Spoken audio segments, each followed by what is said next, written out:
Kabayan, alam mo na ba kung ilan ng mga Pilipinong positive sa HIV? As of August 2024, kabayan, meron lang namang 40,934. Ang Pilipinas ang may pinakamababang prevalence pagdating sa HIV. But the rate of increase in infections is one of the highest. Sa buong Asya, kabayan, tayo ang bumubulusok pataas. Napakabilis tumaas ang bilang ng mga taong positive sa HIV. Kaya mag-ingat po kayo, ha. Ngayon, bakit gusto ko tong itakel? Kasi meron akong pasyente ngayon, pinaprocess ng HIV. At marami po, kabayan, ang nagme-message sa akin regarding sa kanilang health condition. HIV positive. Sir, bakit ganun? Saka ko lang nalaman nung nagpa-medical ako. Karamihan po dito sa mga nagme-message sa akin, mga ex-abroad na gustong pumunta sa ibang bansa din.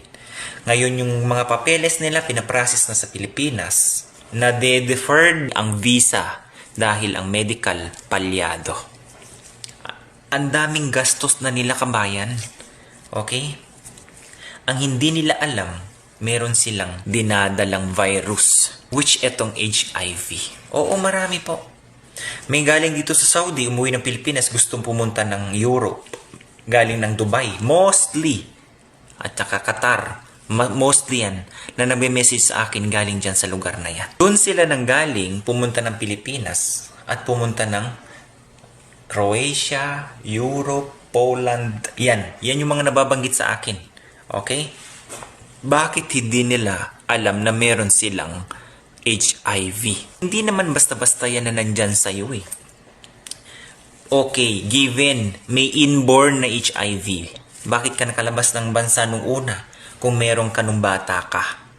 Okay? Ngayon, pagbalik mo ng Pilipinas, kasi wala ka naman nung una na paglipad mo papunta ng ibang bansa, bakit nung pagbalik mo ng Pilipinas at lilipad ka na naman, na-detect ka ba yan? Ibig sabihin, kinapitan ka. Ibig sabihin, may ginawa ka. Okay? Frankly speaking na lang yan, kabayan. Kasi hindi ka naman kakapitan kung wala kang ginawa. Pasensya na po kung nasasabi natin diretsahan. Kasi hindi ka naman basta-basta. Alam nga naman na nakapitan ka na wala kang ginawa. Ang tanong, yung laway ba nakakatransmit ng HIV? How is HIV being transmitted? O kabayan, pakinggan mo to kung may saliva ka narinig. Lalo na kung detectable yung amount, okay, ng HIV sa isang tao. Breast milk, anal mucus, pwede yan sa seminal fluid, vaginal fluid, blood. Kabayan, meron bang saliva? Actually, kung sa saliva lang ang pinag-usapan, na hindi, hinalikan ko lang naman siya. Bakit ako nagkaroon? Kabayan, kung yung hinalikan mo na yan, okay, during the time na yan hinalikan mo siya, meron kang sore, meron kang sugat dyan sa labi mo o kaya dyan sa bibig mo, tapos siya nagkaroon, may bleeding, okay, sa gum, sa kansaan yan, pwede yan. Pero kung pure saliva lang, kabayan, hindi ka pwedeng matransmitan yan. Tanong, kabayan, may gamot ba ang HIV? Diretsahin na kita. Ang sakit na HIV, kabayan, is a lifelong illness. There is no cure. Walang cure po sa HIV, but there is a treatment. Kagaya ng yung ART, antiretroviral therapy.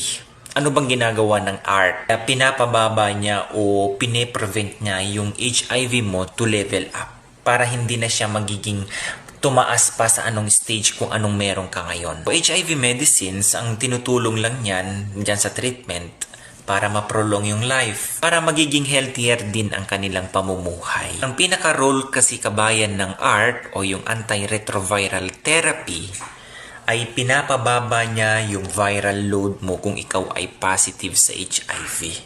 Okay? Into, para hindi ma-detect na yang merong kang HIV. Kaya kung ikaw may kakilala ka, bakit siya merong HIV tapos nakalusot, nakasakay sa barko? Bakit ganun ganyan? Maging maingat po kayo, ha? Huwag po sunggab agad. Hindi porket kailangan ng katawan mo, pagkatapos mo magpaligaya, baka naman sakit ang iyong makukuha. Hindi mo alam na may mga taong asymptomatic, may taong symptomatic. Asymptomatic, hindi mo alam yan. O kagaya ng mga nag-message sa akin, girlfriend nila Okay? Na-meet nila sa kanilang trabaho, ganyan. Yung matindi dyan, yung 6 months. 6 months pa lang na silang mag-girlfriend, okay, may nangyayari sa kanila. Pag uwi ng lalaki sa Pilipinas, yung papalik na sana siya sa ibang kumpanya at nagpa-medical doon, nakita na positive siya sa HIV. Ang sabi naman ni Mr. Boy sa akin, sabi niya, "Sir, bakit ganun? Isa lang naman ang babae sa buhay ko, yung girlfriend ko." Ang tanong ko naman sa kanya, kabayan, yung girlfriend mo ba, iisa ka sa buhay niya? Hindi ko alam. Okay? So ngayon, kabayan, maging maingat po kayo. Okay? Hindi porket okay ang pakiramdam nyo ngayon, who knows sa mga susunod na araw, kabayan. Lalo na, kabayan, kung ikaw biglang humina yung immune system mo. Nung time siguro na kinapitan ka, well, malakas ang immune system mo. Pero nung humina na, ayan, dyan mo na makikita, kabayan, na meron ka na palang HIV. Dyan na makikita yung mga sintomas na.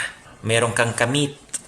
After 2 to 6 weeks, nilagnat ka. Pagkatapos ka nag-ana-ana o anong ginawa mo dyan. Yan na yung tinatawag na acute phase ng retroviral. Okay? Andun na yun. Ngayon, maglalas yan hanggang 6 to 10 years bago mo makitaan na talaga ng resulta. Pero andyan na sa dugo mo. Okay? Kaya mag-ingat po talaga kayo, kabayan, na hindi basta-basta yan. Okay? Ang hirap po. Marami pong mga kababayan ang nakakausap ko regarding dyan na pinapalakas ko yung loob nila. May purpose po ang lahat. Bakit meron kang ganyan? Bakit meron siyang ganito? Bakit meron siyang ganyan? Huwag mong pagkaisipan yan. Baka mas lalo kang ma-depress. Hihina ang immune system mo. Mas lalong lalala ang sakit mo. Kabayan, alagaan nyo pingkalusugan nyo, ha? Advice ni Panot, kabayan, huwag kang mag-make love sa hindi mo kakilala kung walang gloves. Nasa huli ang pagsisisi. Totoo po yan. Bye-bye.